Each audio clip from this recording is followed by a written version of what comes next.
Hey, what goes on, guys? We're back here again with yet another review, and today we're going to be taking a look at the Pokemon Select Greninja by Jazware's Toys. This is such a cool line. I do have one huge complaint right off the box, or right off the bat, sorry, which we'll get into later on in the video, but this, for what it is, looks awesome. This looks really good, and I'm very excited to get this guy open and see what's going on here. But taking a look at the packaging, you can see Pikachu up there, you get Greninja, and I don't even know how to say that in French, so sorry, but you get some cool artwork of Greninja right there with his eyes closed. On the side here, just black and white, gray, you get Pokemon with Pikachu there. There is Series 1, which these two have not come out yet. It seems like they're releasing them one by one, which is a little weird. Can't wait for either one of those two, especially their Rayquaza. That's awesome. There is the barcode if you're looking for this. Nothing really on the bottom, just some information if you really want to read that. On the side, you get the window with the Pokeballs all around there. Pikachu, literally nothing on the top. Hook there, but these boxes are really big. I really don't think the box needed to be this big for him, but I guess they had to with the tongue in the back, but who knows? Maybe it's maybe they needed to do that. I guess they're trying to save money with the size of the box, but anyway. Packaging's cool. Not going to keep this. It's way too big. But without further ado, let's go ahead and take him out of the box. So taking Greninja out of the box, you can really see that they really went all out with the sculpt and the paint here. It's very crisp and clean. The lines are very sculpted very nicely. The paint apps are all very clean for the most part. I mean, every now and then you get a little bit of mishap, like right there. I think there's supposed to be a little bit more white on his forearm, but that could just be mine. I'm pretty sure it is just mine. The colors are very saturated and bright, which I really like for Pokemon. I think that works really, really nice. You can see the peg holes in his hand, like his flipper hand.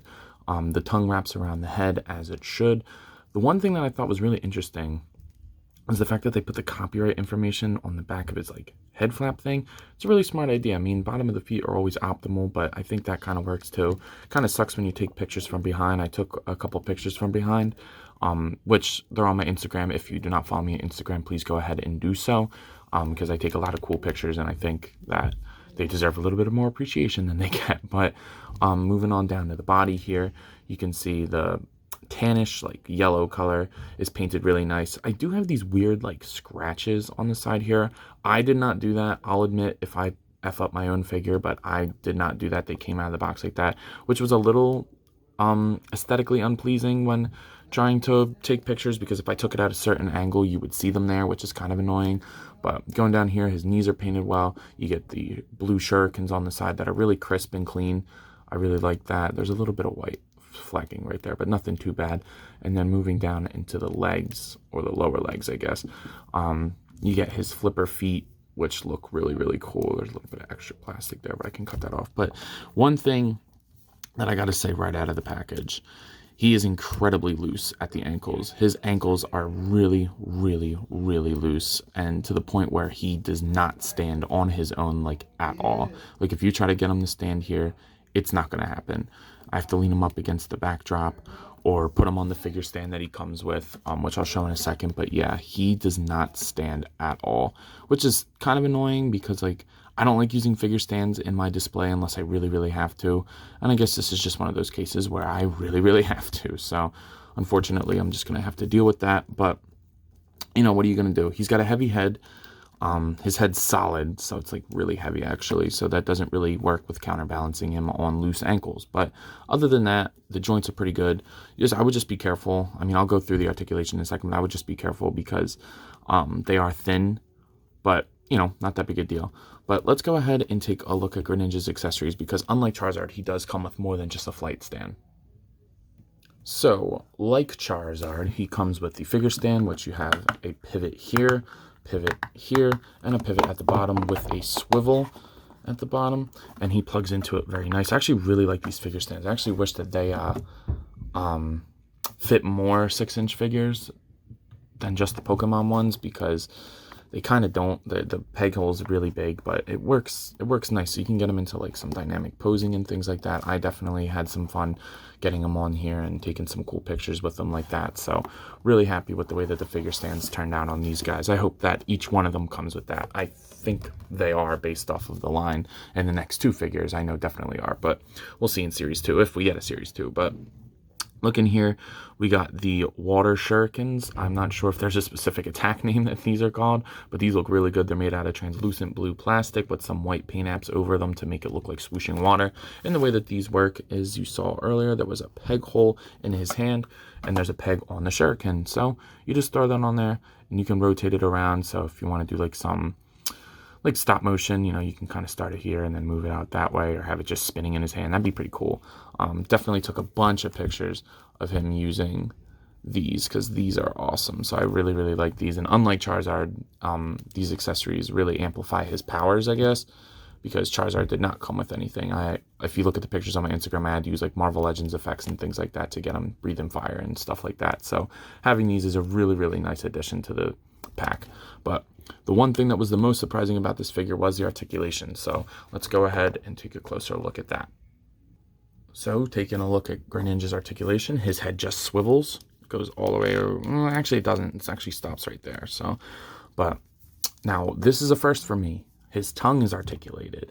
This is my first action figure with an articulated tongue. It's just 4 swivels.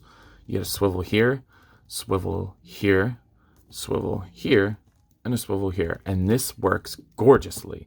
It's heavy, but for the most part it holds itself. It's like borderline loose in certain positions, but for the most part it'll hold up its own weight. You can get it like all strung out, like if he's jumping, you could get it like wrapped around if he's going to hit somebody with it. It is really, really well done, and it doesn't look ugly neither in any position, because I guess they put them right where like it's perfect circles all the time. So instead of a bendy wire, this is nice. I like this a lot. The shoulders are going to move up that much, down that much. They rotate 360. You do get a bicep swivel in there. You get double jointed elbows, but like I said earlier, just be careful. They are thin joints, but they do move in all the way. And then just a swivel at the wrist like Charizard. Unlike Charizard, he does have a diaphragm joint, and it works beautifully. Look at that motion on there. He can crunch forward that far, back that far, pivot side to side, and it does swivel a little bit, or actually it goes all the way around. I would just be careful. Just seems like a double dumbbell joint. It gets a little gappy, but nothing too crazy.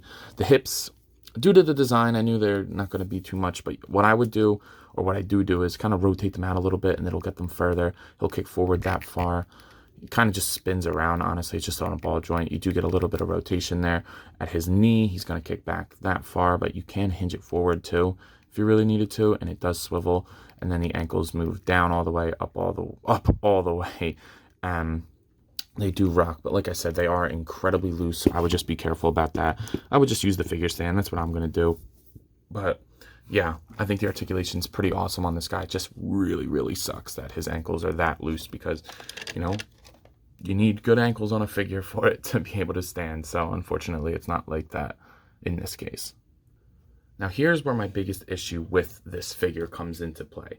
It has really nothing to do with, other than the ankles, it really has nothing to do with the figure itself, so to speak, but kind of how he compares to other figures. So without further ado, here he is next to Charizard, and Greninja is not that big. He's supposed to be about 6 feet tall, if I remember correctly, and Charizard's supposed to be closer to 8 feet tall. So Charizard should be like up here and bigger.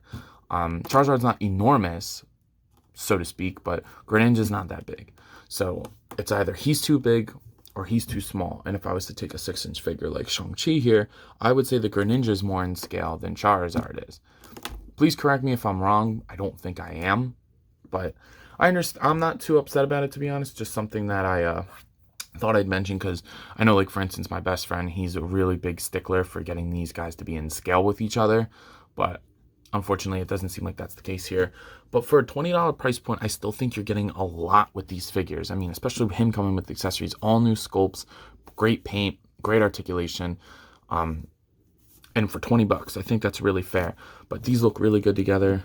He's not going to be able to stand on his own, but there they are, like side to side on the back. So they look good. And I took some pictures of them, you know, poke battling or whatever. So these look really good together from an aesthetic standpoint, not from a scaling standpoint, because I do think that he's either too small or he's too big. But you know, your distance may vary on that, because you might not care. I don't care too much personally. I just want cool articulated Pokemon figures for an affordable price. But let me know what you guys think about that. So it's that point in the video where I know you guys are asking yourselves, yo, Ant, what are you thinking of this figure? And I gotta say, for the most part, he's pretty awesome. I had mixed emotions at the beginning of it, but I think some of those things kind of went away. The loose ankles really do suck, and I really don't like that, but unfortunately I don't think there's much I can do about that. The tongue is freaking awesome. I really, really like the way that they did that. It looks clean in almost any position, or actually any position. But yeah, it's super articulated, and you can get to move it around in all different ways. So I think that was implemented really, really nicely. I actually think it works better than a bendy wire. I know probably there's people out there that would disagree with that, but I actually think it does work better than a bendy wire. The colors and the sculpt on this are damn near perfect. I mean, like I said, there's just a little thing here and there, but for the most part, it is really, really good. The flight stand works really nice. I'm not a huge flight stand guy, but for figures like this, I think it's really necessary. It worked good for Charizard, and it works good for Greninja. So if I was to give this figure a rating, I would probably give it a 9 out of 10, because maybe not everybody's ankles are this loose. I really am not going to dock points for that. So I would give it a 9 out of 10 just for the sake of QC. But I think for the price point, and for what the price point to what you get ratio is very, very fair, and something that I think if this line continues will be really, really exciting to see. Because seeing this tongue, that just is an indicator of, I think, how Rayquaza is going to be done, which I'm really excited for Rayquaza. Other than Charizard, I think he's my favorite in the first wave, then Greninja, then Articuno, but we'll see. I wish they kind of released all together, but I guess that wasn't the intention. I guess that's cool in a sense, because it saves me a little bit of money all at once. But anyway, guys, I think that's all I got for today. So if you have not already, please be sure to like, to comment, and to subscribe to the channel. I want to get to 300 subscribers by the end of the year, and if we do so, there will be a giveaway entailed. I don't know of what, but we will figure it out, and I will definitely do a giveaway for you guys. Follow me on Instagram if you have not already. I took a ton of pictures of this guy, and other reviews as always, so would really appreciate some support on there. But I think that's all I got for today, so I'll see you guys in the next review. Peace.